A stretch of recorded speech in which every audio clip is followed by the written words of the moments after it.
2 on code 5 beside the alley watching a 966 in progress. All units stand by.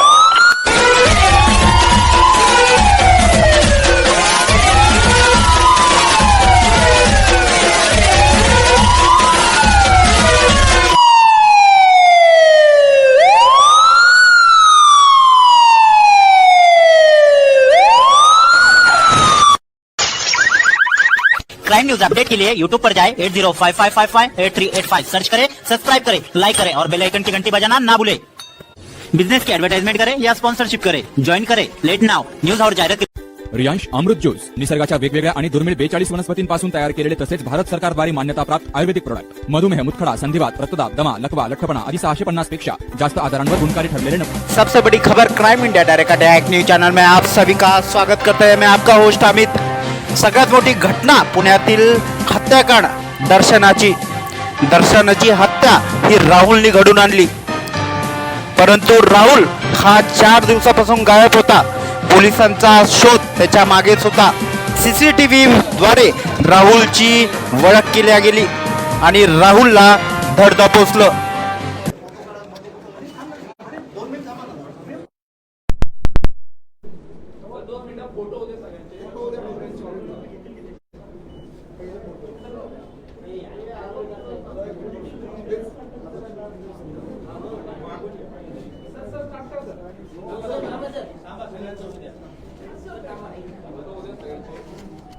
आरोपीला काढून घ्या मग चालू का?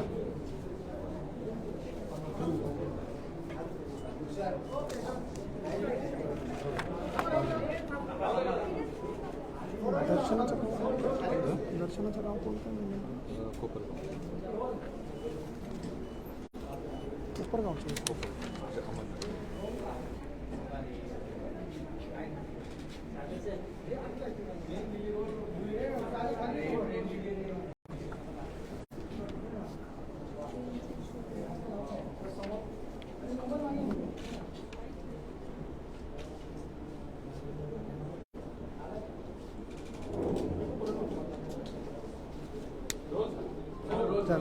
आरोपी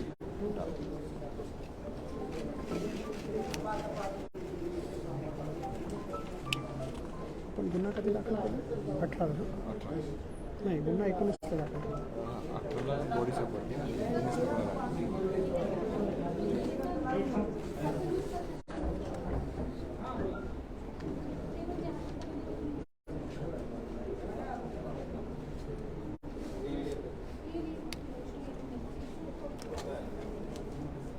प्रेस नोट मिळालाय का सगळ्यांना?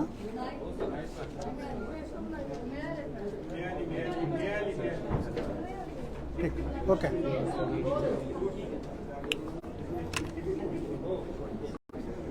अठरा जून 2023 पोलीस स्टेशन वेल्हेच्या हद्दीत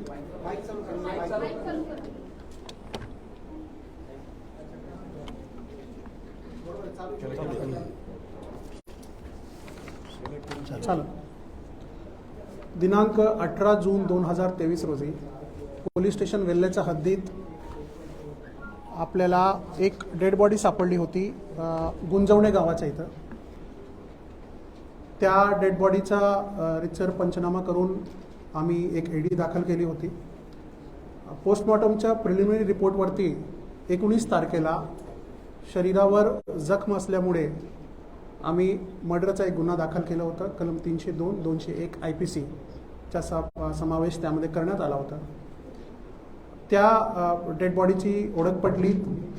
त्याचं नाव दर्शना दत्तू पवार, वय 26 वर्ष असं निष्पन्न झालं आणि परिस्थितीजन्य पुरावे आणि काही प्रत्यक्षदर्शी साक्षीदार यांच्या सांगण्यावरून ह्या गुन्ह्याचा मुख्य संशयित आरोपी राहुल हंडोरे, वय 28 वर्ष हे आहेत असं निष्पन्न झालं. राहुल हा सापडत नव्हता, कोणाशीही कॉन्टॅक्टमध्ये नव्हतं आणि घटना झाल्यापासून तो फरार होता. नाव निष्पन्न झाल्यानंतर आपण आपल्या LCBचे आणि पोलीस स्टेशनचे वेगवेगळे पथक बनवलेत आणि शेवटी त्याला काल रात्री उशिरा मुंबईवरून अंधेरी रेल्वे स्टेशनवरून त्याला ताब्यात घेण्यात आलेली आहे. त्याला अटक करण्यात आलेली आहे. त्यांना गुन्ह्याची कबुली पण दिलेली आहेत. या गुन्ह्याचा पुढचा तपास SDPO हवेली हे करीत आहे.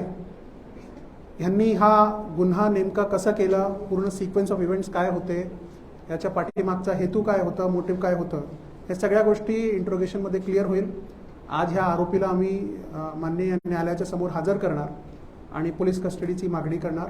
पोलीस कस्टडी मिळाल्यानंतर ह्याचा डिटेल्ड इंट्रोगेशन केल्यानंतर ह्या गुन्ह्याचे बाकीचे फॅक्ट्स समोर येणार आहेत. जसं मी तुम्हाला आता सांगितलं की नेमकं डिटेल्ड इंट्रोगेशन करायची वेळ आम्हाला अजून मिळालेली नाही आहे, पण प्रायमा फेसी जे आम्हाला वाटते की त्यांनी ह्याला लग्नास नकार दिलं होतं आणि त्यामुळे ह्यांची खूप जुनी ओळख आहे. 5-6 वर्षापासून लहानपणापासून यांची ओळख आहे इनफॅक्ट. आणि ह्याला लग्न करायचा होता त्या मुलीबरोबर. त्यांनी नकार दिला म्हणून हा गुन्हा करण्यात आलेला आहे असा प्राथमिक माहिती आहे. पण डिटेल्ड इंट्रोगेशनमध्ये आणखीन काही फॅक्ट समोर येऊ शकतात. तर एकदा डिटेल इंट्रोगेशन झाला, नवीन काही समोर आला तर आम्ही तुमच्याबरोबर शेअर करू. एक करू. हां, आरोपीचा बॅकग्राऊंड असा आहे की आरोपी पण MPSCची तयारी करत होता आणि पुण्यात गेल्या काही वर्षापासून पार्ट टाइम जॉब्स करून MPSCचे परीक्षा पण दिले त्यांनी. सध्या तो फूड डिलिव्हरी सर्व्हिसेसच्या वेगवेगळ्या फूड डिलिव्हरी सर्व्हिसेसच्या पार्ट टाइम जॉब करून एका रूममध्ये राहत होता आणि MPSCची परीक्षा देत होता. यांची ओळख जसं मी सांगितलं लहानपणीपासून ओळख आहे. मुलीचा मामाचं घर आणि आरोपीचं घर हे समोर समोर असल्यामुळे लहानपणीपासून यांची ओळख आहे. संबंध होते का त्यात काही त्यांच्या आधी काही नंतर डिस्प्यूट झालं आणि पुन्हा आता पोस्ट काढल्यानंतर त्यांनी लग्नाचे प्रपोजल दिलं असं काही आहे? ते आता सध्या नाही सांगता येणार मला, पण ह्यांची ओळख होती आधीपासून एवढं मी तुम्हाला सांगू शकतो. पण नेमकं प्रेम प्रकरण होतं नाही होतं हे सगळ्या डिटेल्ड इंट्रोगेशन नंतरच क्लिअर होईल. नाही, नातेवाईक नाही आहे. दर्शनाने नकार दिला होता का कुटुंबियांनी नकार दिला? नाही, दर्शनाने नकार. आता हा ट्रेनने फिरत होता वेगळ्या ठिकाणी, आम्हाला याचं लोकेशन पण येत होता. आता पूर्ण जसं मी सांगितलं पूर्ण इंटरव्ह्यूमध्ये क्लिअर होईल कुठं कुठं गेलं, काय काय गेलं. राज्यात तो गेला होता आणि कोणाशी आमच्या माहितीप्रमाणे हा जे आतापर्यंत आम्हाला माहिती आली आहे ते वेस्ट बेंगॉलमध्ये गेला होता आणि महाराष्ट्रात पण वेगवेगळ्या ठिकाणी गेला होता. शेवटी अंधेरीवरून याला मुंबईवरून आम्ही अटक केली. घरातल्यांशी संपर्कात होता हा? घरच्या काही लोकांबरोबर ह्याचे अधूनमधून संपर्क झालेले होते. अजून काही ती माहिती अजून नाही आहे आमच्याकडे. जसं मी सांगितलं ही प्रिलिमिनरी माहिती आता कालच रात्री त्याला पकडलं आहे. नाही, अजून तर असं काही अजून तर असं काही नाही आहे समोर. काही असं समोर आला तर मग तुम्हाला सांगण्यात नाही. अंधेरी रेल्वे स्टेशनवर होता तो. कदाचित दुसऱ्या ट्रेनने पडून जाण्याच्या उद्देशाने किंवा कुठल्याही उद्देशाने ते आला ते नाही, पण रेल्वे स्टेशनवर होता आम्हाला माहिती मिळाली आणि त्याला अटक केली. येस. आता हा डिटेलमध्ये सांगेल नंतर, पण स्पॉटवरून आपल्याला काही दगडावर खून आहेत आणि प्रिलिमिनरी पोस्टमॉर्टम रिपोर्टमध्ये शरीरावर शार्प वेपनचे पण मार्क्स आहेत. तर कुठल्या हे ट्रेकिंगसाठी म्हणून केले होते, तर ह्यांनी ठरवून केलं की तिथं दोघांमध्ये डिस्प्यूट झाला आणि त्यामध्ये हे घडलं? नाही, आता त्यांनी ठरवलं होतं, कधी ठरवलं होतं, तयारी कशी केली होती, सोबत काही वेपन घेऊन गेलं होतं का, ह्या सगळ्या गोष्टी डिटेल इंट्रोगेशनमध्येच समोर येईल. आता त्याची मानसिक परिस्थिती त्यावेळेला काय होती ही too early to say that. आम्ही डिटेल इंट्रोगेशनमध्ये आपण बाकी सगळ्या गोष्टी समोर. अजून तर काही नाही वेपन मिळालंय आम्हाला, पण शार्प ऑब्जेक्टचे मार्क्स त्याच्या बॉडीवर आहे हे प्रिलिमिनरी रिपोर्टमध्ये आलेलं आहे. इनफॅक्ट अजून डिटेल्ड पीएमची रिपोर्ट पण डिटेल्ड येणे बाकी आहे, ते डॉक्टरांनी अजून नाही दिलेलं. सिक्वेन्स ऑफ इव्हेंट काय होती? म्हणजे इथून गेल्यापासून ते मर्डर होईपर्यंत तो निघून जाईपर्यंत सिक्वेन्स ऑफ इव्हेंट काय? हां, तर मी सुरुवातीला तोच तुम्हाला सांगितलं की सिक्वेन्स ऑफ इव्हेंट्स, मोडस हे सगळ्या त्यावेळेला क्लिअर होईल 2-3 दिवसांनी इंट्रोगेशन केल्यानंतर. आता आम्हाला जे आमच्याकडे जे परिस्थितीजन्य पुरावे आहे त्यामध्ये असं दिसत आहेत की हे सकाळी 8:30च्या जवळपास हे गेले होते वरती, सुरू केलं होतं ट्रेक यांनी आणि परत येताना हा एकटाच आला. हा आम्हाला दिसतोय समोरच्या पुराव्यांमध्ये. ह्यांनी काय काय केलं ह्या मधल्या कालावधीत हे आता ह्याच्या डिटेल इंट्रोगेशनमध्ये क्लिअर. वरचा आय विटनेस नाही आमच्याकडे, पण आजूबाजूच्या स्पॉटचे आय विटनेस आहे आमच्याकडे.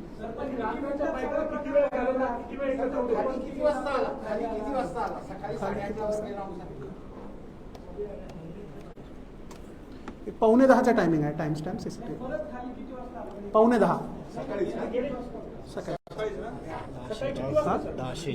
9:11 9:11ला परत आले. ना 8:30 ते 9:11. नाही, मोटरसायकल नाही सीज आहे अजून काही. काय म्हणताय? नाही ना, मिळाली नाही म्हणजे सीज नाही ना.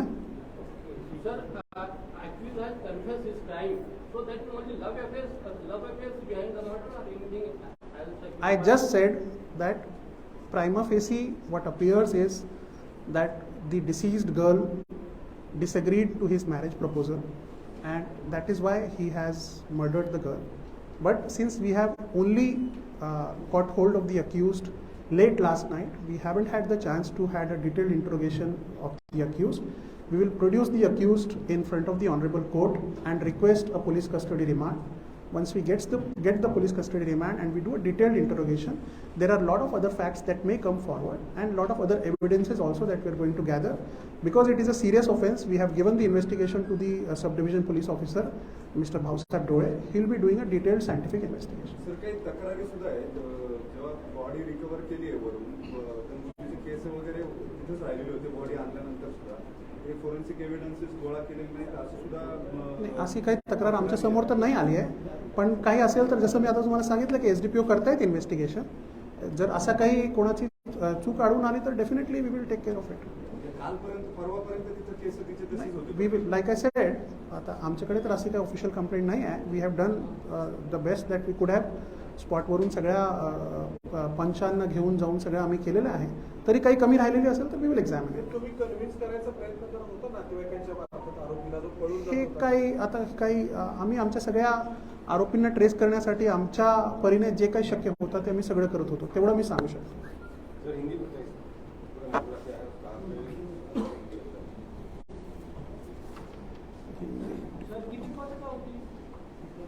5 पथक बनवले होते आमचे. ते वेगवेगळ्या ठिकाणी आम्ही तपास करत होतो. महाराष्ट्राच्या बाहेर नव्हतो गेलो अजून.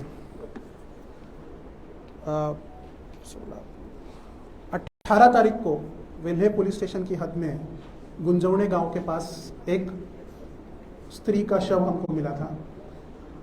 उस समय हमने एक AD दाखिल करके उसको शव विच्छेदन के लिए भेजा था. शव विच्छेदन की प्राइमरी रिपोर्ट में बॉडी पर कुछ जख्म के निशान थे, जिसके आधार पर हमने वहाँ पर 302, 201 IPC ये खून का गुनाह वेल्हे पुलिस स्टेशन में दाखिल किया था. उस लड़की की पहचान दर्शना दत्तू पवार, वय 26 वर्ष, ऐसी उसकी पहचान हुई थी.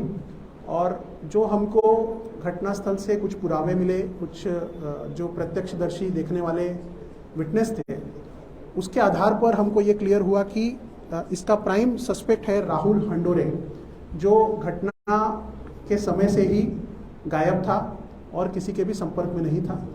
इस आधार पर हमने अलग अलग टीम्स बनाए थे उसको ट्रेस करने के लिए. कल रात को लेट नाइट हमने उसको मुंबई में ट्रेस किया है, उसको ताबे में लिया है. आज हम उसको माननीय न्यायालय के सामने पेश करके उसकी पुलिस कस्टडी रिमांड की रिक्वेस्ट करेंगे और उसका डिटेल्ड इंट्रोगेशन करेंगे. प्राइमरीली उसने ये कबूल किया है कि उसने ये गुनाह किया है, और प्राइमा फेसी ऐसा लगता है कि जो मृतक लड़की है उसने इसके शादी के प्रपोजल को ठुकराया था, इसलिए वो गुस्से में आके इसने वो खून किया है. पर इसका डिटेल्ड इंट्रोगेशन जब हम करेंगे तो आगे के बाकी सारे तथ्य जो हैं वो हमारे सामने आए. धन्यवाद. उसका मोबाइल लोकेशन अलग अलग जगह आ रहा था, अलग अलग जगह से कुछ साइटिंग्स भी आ रहे थे, और मेरे ख्याल से वेस्ट बंगाल में, महाराष्ट्र में, ऐसे अलग अलग जगह वो गया था. कल रात को उसको हमने अंधेरी रेलवे स्टेशन के पास से अरेस्ट किया. धन्यवाद. Thank you. चले नाश्ता बिष्टा ठेवला आहे का? ठेवला आहे.